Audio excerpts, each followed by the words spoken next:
लेखक कह रहे क्या कि I told this story to prime minister Pandit Jawaharlal Nehru.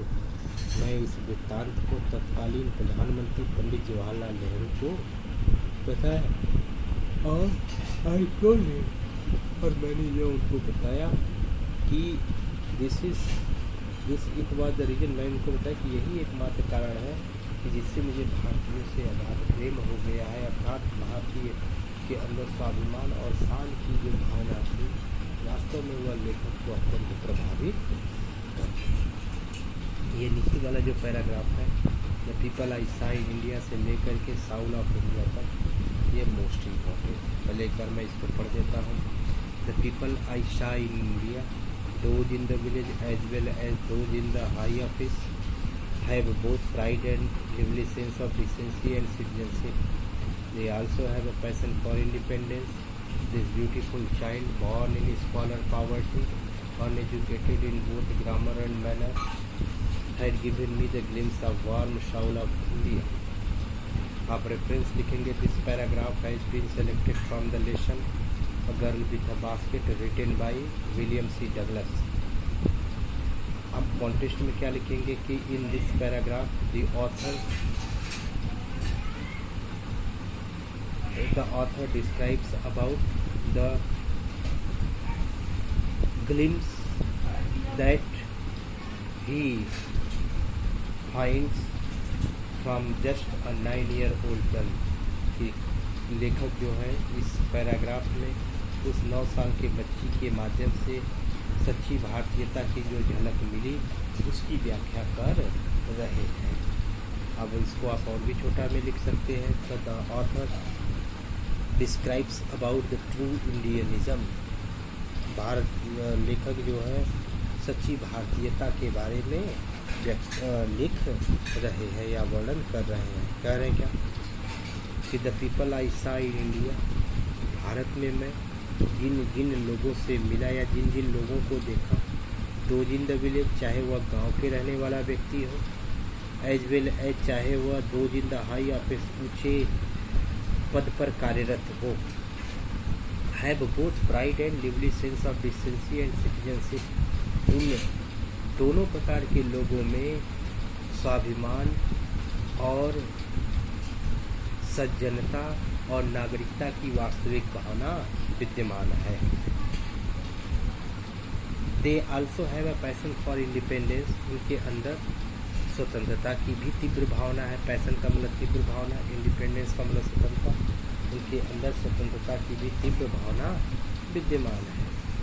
This beautiful child, यह 9 साल की बच्ची, बॉर्न इन स्कॉलर, गंदे वातावरण में पैदा हुई, पॉवर्टी, गरीबी का दंश झेलने वाली, uneducated in both grammar and manner, आचार व्यवहार को न जानने वाली, had given me a glimpse of warm Saul of India, Bharat माँ की जीवंत आत्मा का मुझे क्या करा दी, दर्शन करा दी थी। ग्लिम्स मतलब होता है झलक या दर्शन, वार्म साउल का मतलब जीवंत आत्मा, इंडिया का मतलब भारत। अब मिला देते हैं, अब हम लोग पढ़ते हैं।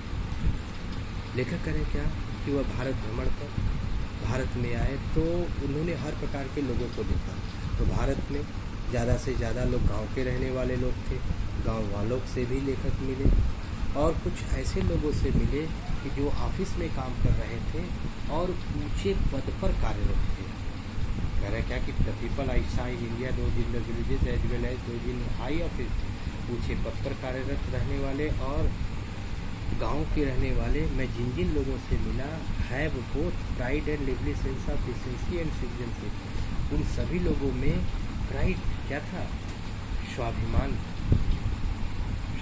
है, एंड क्या लिवली सेंस ऑफ डिसेंसी, सच्ची सज्जनता एंड सच्ची नागरिकता विद्यमान है। यानी वे सब लोग क्या है, बड़े स्वाभिमानी हैं।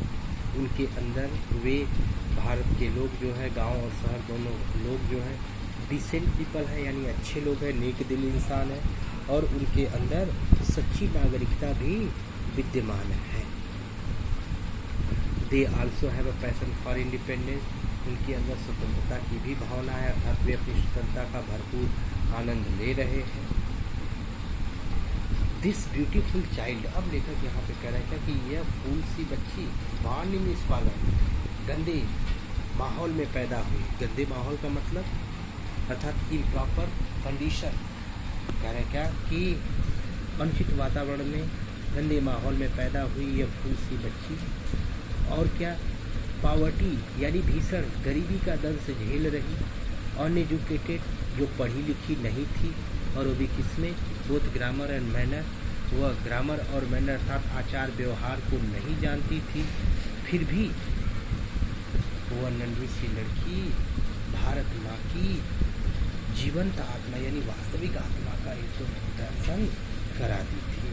तो कह रहे हैं क्या कि वह 9 साल की लड़की जो उस भीड़ में मिली थी, वह कह रहे हैं क्या, लेखक की बॉर्न इन स्कॉलर अर्थात अनहेल्दी वातावरण में वह पैदा हुई थी, पावर्टी गरीबी का दंश झेल रही थी, अनएजुकेटेड वह अशिक्षित थी, पढ़ी लिखी नहीं थी, और वह आचार व्यवहार को भी नहीं जानती थी। उस लड़की ने glimpse warm Saul of India Bharat की जीवन आत्मा का मुझे दर्शन करा दी थी। यहाँ पर लेखक जो है भारत माँ अर्थात सच्ची भारतीयता का एहसास उस लड़की के माध्यम से कर जाते हैं, अर्थात उसके सेल्फ रेस्पेक्टिंग नेचर अर्थात स्वाभिमान अर्थात सेल्फ रेस्पेक्टिंग नेचर जो उसके स्वाभिमान की भावना थी, वास्तव में वह लेखक के हृदय को छू गई। अब यहाँ पर जो था आपके लेसन का अंत हो गया। ये ध्यान में रखिएगा कि इसके कुछ क्वेश्चंस इंपॉर्टेंट हैं।